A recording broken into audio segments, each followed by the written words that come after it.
High, welcome to ঘরে বাইরে সুস্মিতা। আমি হাজির হচ্ছি নতুন একটা রেসিপি নিয়ে। এটা হচ্ছে লাউ পোস্ত।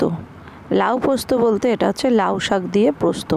এখানে আমি বাটিতে নিয়ে নিয়েছি পোস্তটা আমি প্রথমে শুকনোতে মিক্সিতে গুঁড়ো করে নিয়েছি। এবার একটু জল নুন দিয়ে ভিজিয়ে দিয়েছি, যেমন পোস্ত বাটা হয় ওই রকম হয়ে গেছে। আর দিয়ে দিয়েছি কাঁচা লঙ্কাগুলোকে কুচিয়ে। আর এখানে আমি লাউ শাক নিয়ে নিয়েছি। লাউ শাকটাকে এরকম ছোট ছোট করে কেটে নিয়েছি, পাতাগুলো ছাড়িয়ে। আর অল্প একটু ডাঁটা দিয়েছি। লাউ শাকটা খুবই কচি ছিল। কেটে নিয়ে আমি এটাকে ভালো করে ধুয়ে জল ঝরিয়ে রেখেছি। দিয়ে বসিয়ে দিয়েছি কড়াতে দিয়ে দেবো সর্ষের তেল। সর্ষের তেলটা দেওয়া হয়ে গেছে। এই সর্ষের তেলেই পরে আর আমি কোনো ফোড়ন ব্যবহার করব না, শুধু দিয়ে দেবো এই যে লাউ শাকটা কেটে ধুয়ে জল ঝরিয়ে রেখেছিলাম সেইটা। আমি লাউ শাকটা দিয়ে দিলাম। তেলটা কড়াটা ভালোই গরম হয়ে গেছিলো, তো দিয়ে এবার নাড়াচাড়া করে ভালো করে আমি এটাকে সেদ্ধ করে নেব সামান্য একটু লবণ দিয়ে। এটা আমি চাপা দিয়ে করেছি, সেই জন্য আমার তাড়াতাড়ি হয়ে গেছে। তোমরা পুরো ভিডিওটা অবশ্যই দেখো, ভালো লাগবে। আর এই রেসিপিটা অবশ্যই বাড়িতে ট্রাই করো। ভালো লাগলে লাইক শেয়ার কমেন্ট করতে ভুলো না। দিয়ে দিলাম লবণ। এবার সামান্য নাড়াচাড়া করে নিয়েছি। দেখো শাকের যে পাতাগুলো সেগুলো অনেকটা নরম হয়ে গেছে, আর ডাঁটাগুলোও নরম হয়ে গেছে।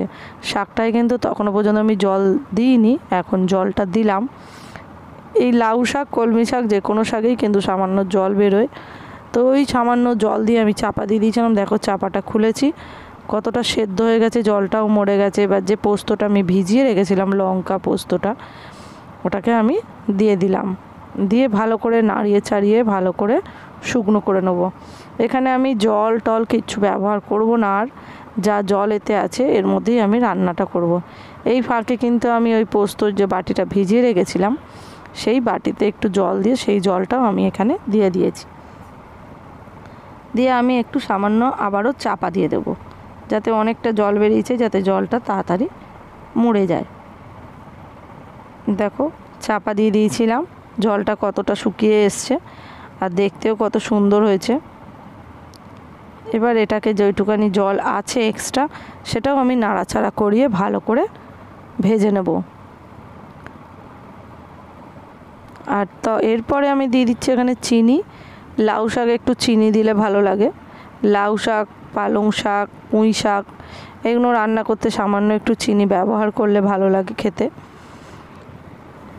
ঝাল ঝাল মিষ্টি মিষ্টি খেতে হয়। আর লাউ শাক তো এমনি মিষ্টি মিষ্টি, শাকটা পোস্ত দিয়ে আরও সুন্দর লাগে। দেখো আমার শাকটা হয়ে এসেছে, আরও যেটুকানি জল আছে সেটাও আমি নাড়াচাড়া করে শুকিয়ে দেব।